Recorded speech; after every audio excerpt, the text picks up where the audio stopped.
नमस्कार दोस्तों, आज हम यतीन्द्र मिश्र द्वारा लिखित व्यक्ति चित्र नौबत खाने में इबादत में इस शहनाई के पर्याय बन चुके भारत रत्न उस्ताद बिस्मिल्लाह खां के विषय में अध्ययन करेंगे। मैं हूं चिरंजीव भारद्वाज और आप हैं हिंदी मंत्र चैनल पर।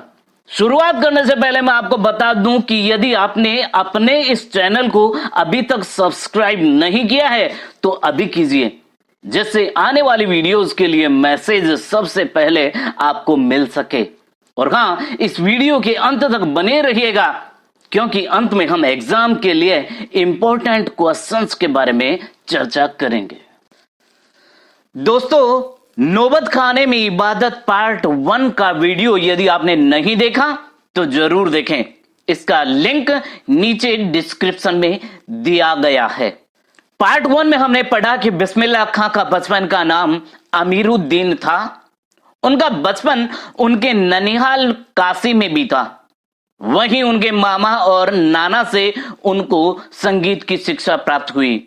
वे काशी विश्वनाथ और बालाजी मंदिर में शहनाई बजाया करते थे। अब आगे, मुहर्रम के गमज़दा माहौल से अलग कभी कभी सुकून के क्षणों में भी वे अपनी जवानी के दिनों को याद करते हैं। वे अपने रियाज को कम, यानी अपनी प्रैक्टिस को कम, उन दिनों के अपने जुनून को अधिक याद करते हैं। अपने अब्बाजान और उस्ताद को कम, पक्का महल की कुलसुम हलवाइन की कचौड़ी वाली दुकान व गीता बाली सुलोचना को ज्यादा याद करते हैं। गीता बाली और सुलोचना उस जमाने की प्रसिद्ध हीरोइनें हैं, अभिनेत्रियां हैं। कैसे सुलोचना उनकी पसंदीदा हीरोइन रही थी। बड़ी रहस्यमय मुस्कुराहट के साथ गालों पर चमक आ जाती है। खान साहब के अनुभवी आंखें और जल्दी ही खिस से हंस देने की ईश्वरीय कृपा आज भी बदस्तूर कायम है। इसी बाल सुलभ यानी बच्चों में जिस प्रकार आसानी से मिल जाती है, ऐसी हंसी में कई यादें बंद हैं। वे जब इनका जिक्र करते हैं तब फिर उसी नैसर्गिक आनंद में, प्राकृतिक आनंद में आंखें चमक उठती है। अमीरुद्दीन तब सिर्फ 4 साल का रहा होगा। छुपकर नाना को शहनाई बजाते हुए सुनता था। रियाज के बाद जब नाना अपनी जगह से उठकर चले जाएं, तब जाकर ढेरों छोटी बड़ी शहनाइयों की भीड़ से अपने नाना वाली शहनाई ढूंढता और एक एक शहनाई को फेंक कर खारिज करता जाता, अर्थात उनको रिजेक्ट करता जाता। सोचता लगता है मीठी वाली शहनाई दादा कहीं और रखते हैं। जब मामू अली बख्श खां, जो उस्ताद भी थे, उनके गुरु भी थे, शहनाई बजाते हुए सम पर आए, तब धड़ से एक पत्थर जमीन पर मारता। सम कहलाता है ताल का एक अंग। संगीत में वह स्थान जहां लय की समाप्ति और ताल का आरंभ होता है। तो सम पर आने की तमीज उन्हें बचपन में ही आ गई थी, मगर बच्चे को यह नहीं मालूम था कि दाद यानी शाबाशी वाह वाह करके दी जाती है, सिर हिलाकर दी जाती है, पत्थर पटक कर नहीं। और बचपन के समय फिल्मों के बुखार के बारे में तो पूछना ही क्या। उस समय 3rd क्लास के लिए 6 पैसे का टिकट मिलता था। अमीरुद्दीन 2 पैसे मामू से, 2 पैसे मौसी से और 2 पैसे नानी से लेता था। फिर घंटों लाइन में लगकर टिकट हासिल करता था। इधर सुलोचना की नई फिल्म सिनेमा हॉल में आई और उधर अमीरुद्दीन अपनी कमाई लेकर चला फिल्म देखने, जो बालाजी मंदिर पर रोज शहनाई बजाने से उसे मिलती थी। एक अठन्नी मेहनताना। उस पर यह शौक जबरदस्त कि सुलोचना की कोई हुई नई फिल्म न छूटे। और कुलसुम की देसी घी वाली दुकान, वहां की संगीतमय कचौड़ी इस तरह क्योंकि कुलसुम जब कलकलाते घी में कचौड़ी डालती थी, उबलते हुए घी में कचौड़ी डालते थे, उस समय छन्न से उठने वाली आवाज में उन्हें संगीत के आरोह अवरोह दिख जाते थे। आरोह अवरोह का मतलब सारे उतार चढ़ाव दिख जाते थे। राम जाने कितनों ने ऐसी कचौड़ी खाई होंगी, मगर इतना तय है कि अपने खान साहब रियाजी और स्वादी दोनों रहे हैं। यानी रियाज भी करते थे, अभ्यास भी करते थे संगीत का, और स्वादी इसलिए कहा गया है कि वे कुलसुम हलवाइन की कचौड़ियां, संगीतमय कचौड़ियां खाया करते थे। और इस बात में कोई शक नहीं है कि दादा की मीठी शहनाई उनके हाथ लग चुकी है। जी हाँ, इसी वजह से वे बहुत सुरीली शहनाई वादन करते हैं, शहनाई बजाते हैं। काशी में संगीत आयोजन की एक प्राचीन एवं अद्भुत परंपरा है। ये आयोजन पिछले कई वर्षों से संकट मोचन हनुमान मंदिर में होता आया है। यह मंदिर शहर के दक्षिण में लंका पर स्थित है और हनुमान जयंती के अवसर पर यहाँ 5 दिनों तक शास्त्रीय एवं उपशास्त्रीय यानी क्लासिकल और सेमी क्लासिकल गायन वादन की उत्कृष्ट सभा होती है। बहुत अच्छी सभा होती है। इसमें बिस्मिल्लाह खां अवश्य रहते हैं। अपने मजहब यानी अपने धर्म के प्रति अत्यधिक समर्पित उस्ताद बिस्मिल्लाह खां की श्रद्धा काशी विश्वनाथ जी के प्रति भी अपार है। वे आज भी काशी से बाहर रहते हैं, तब विश्वनाथ व बालाजी मंदिर की दिशा की ओर मुंह करके बैठते हैं। थोड़ी देर ही सही, मगर उसी ओर शहनाई का प्याला घुमा दिया जाता है और भीतर की आस्था, उनके मन में जो उनके प्रति आस्था है वो रीड के माध्यम से बसती है, अर्थात शहनाई के माध्यम से उनकी आस्था प्रकट होती है। खां साहब की एक रीड 15 से 20 मिनट के अंदर गीली हो जाती है, तब वे दूसरी रीड का इस्तेमाल कर लिया करते हैं। अक्सर कहते हैं, क्या करें मियां, एक काशी छोड़कर कहां जाएं? गंगा मैया यहां, बाबा विश्वनाथ यहां, बालाजी का मंदिर यहां हमारे खानदान की कई पुश्तों ने शहनाई बजाई है। हमारे यहां तो वही बालाजी मंदिर में बड़े प्रतिष्ठित शहनाईवाज रह चुके हैं। अब हम क्या करें? मरते दम तक न यह शहनाई छूटेगी न काशी। जिस जमीन ने हमें तालीम दी अर्थात शिक्षा दी, जहां से अदब पाई अर्थात कायदा, वो कहां और मिलेगी? शहनाई और काशी से बढ़कर कोई जन्नत कोई स्वर्ग नहीं है धरती पर हमारे लिए। लेखक काशी के लिए कहते हैं कि काशी संस्कृति की पाठशाला है, यानी संस्कृति की शिक्षा यहीं से मिलती है। शास्त्रों में आनंद का आनंद देवताओं का स्वर्ग का जो वन है उससे तुलना की है कि शास्त्रों में आनंद का आनंद के नाम से प्रतिष्ठित है काशी।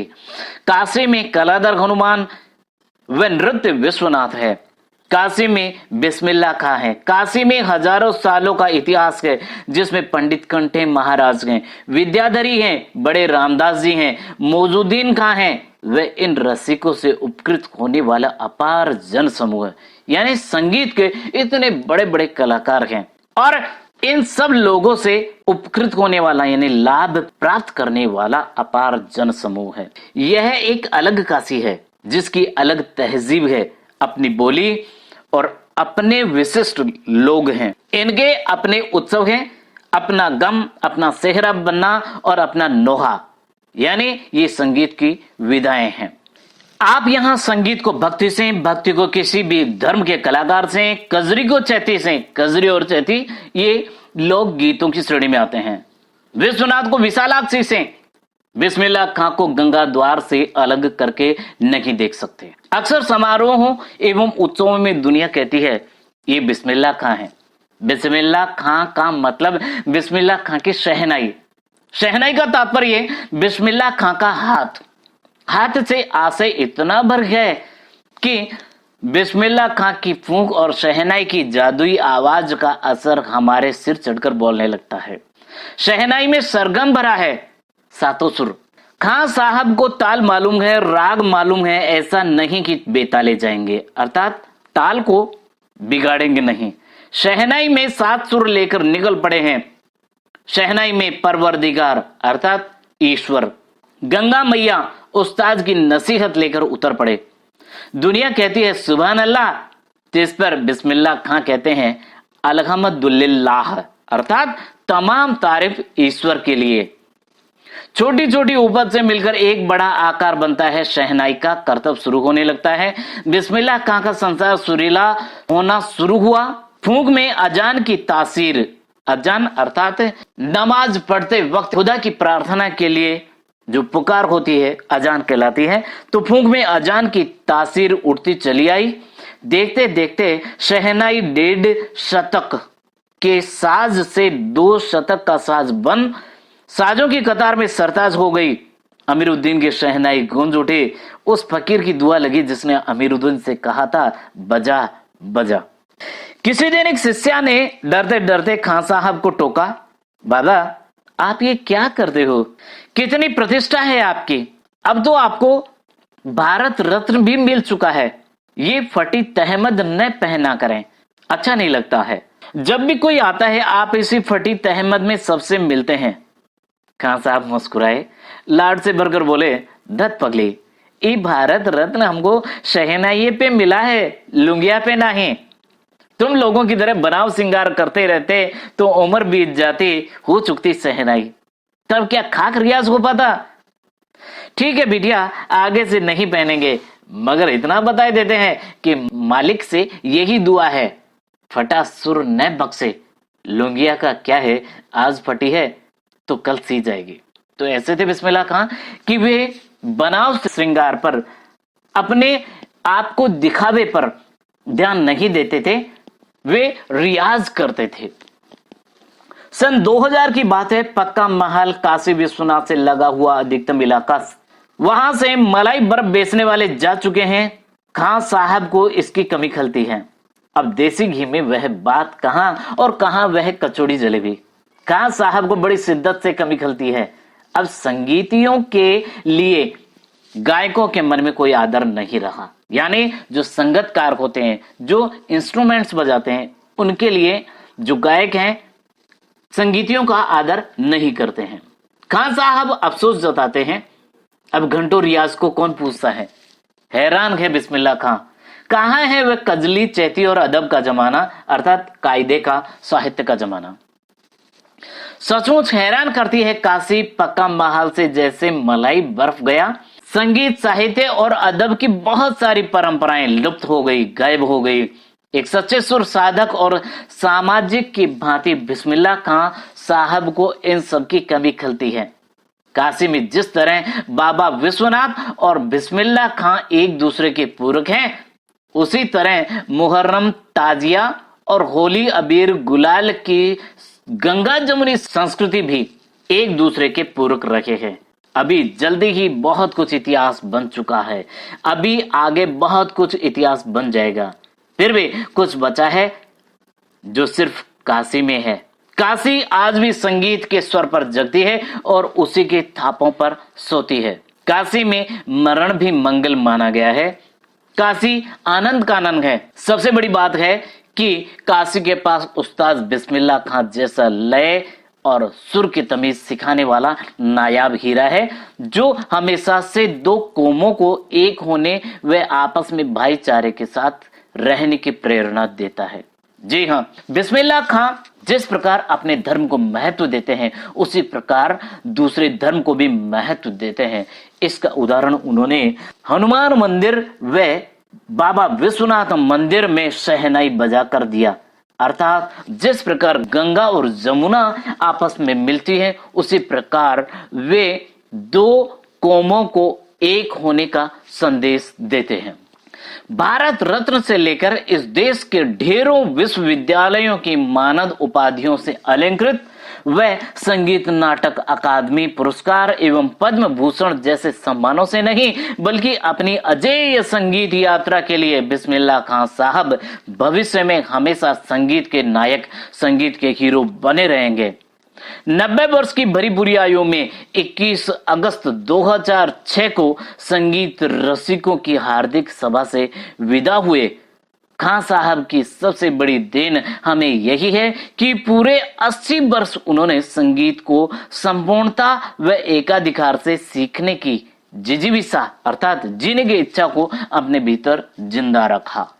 तो ऐसे थे उस्ताद बिस्मिल्लाह खां, जिन्होंने सिर्फ भारत में ही नहीं विदेशों में भी अपने संगीत का परचम लहराया।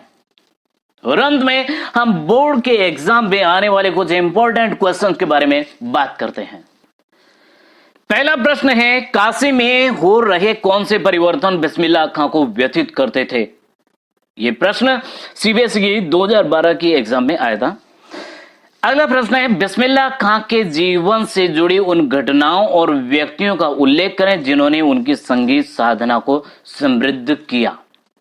अगला प्रश्न है, बिस्मिल्लाह खां के व्यक्तित्व की कौन कौन सी विशेषताओं ने आपको प्रभावित किया? कारण सहित किन्हीं दो का उल्लेख कीजिए। ये प्रश्न सीबीएसई के एग्जाम 2012 और 2013 में आया है। अगला प्रश्न है, बिस्मिल्लाह खां कला के अनन्य उपासक थे, नौबत खाने में इबादत पाठ के आलोक में उत्तर दीजिए। ये प्रश्न 2011 के एग्जाम में आया है। इसी का दूसरा भाग, और बिस्मिल्लाह खां जीवन भर ईश्वर से क्या मांगते रहे और क्यों, इससे उनकी किस विशेषता का पता चलता है। ये प्रश्न 2015 में आया है। अगला और अंतिम मुख्य प्रश्न है, बिस्मिल्लाह खां हिंदू मुस्लिम एकता के प्रतीक थे, कैसे, या बिस्मिल्लाह खां को मिली जुली संस्कृति का प्रतीक क्यों कहा जाता है। ये प्रश्न सीबीएसई की एग्जाम 2012 में आया है। तो ये थे इंपॉर्टेंट क्वेश्चंस। उम्मीद है ये वीडियो आपको जरूर पसंद आया होगा। यदि ऐसा है तो हौसला अफजाई के लिए लाइक करें, शेयर करें, कमेंट करें और हां, सब्सक्राइब करना ना भूलें। मिलते हैं एक और नए टॉपिक के साथ। तब तक उस्ताद बिस्मिल्लाह खां की शहनाई सुनते रहें। अपने स्वास्थ्य का ध्यान रखें, प्रसन्न रहें। जय हिंद, जय भारत।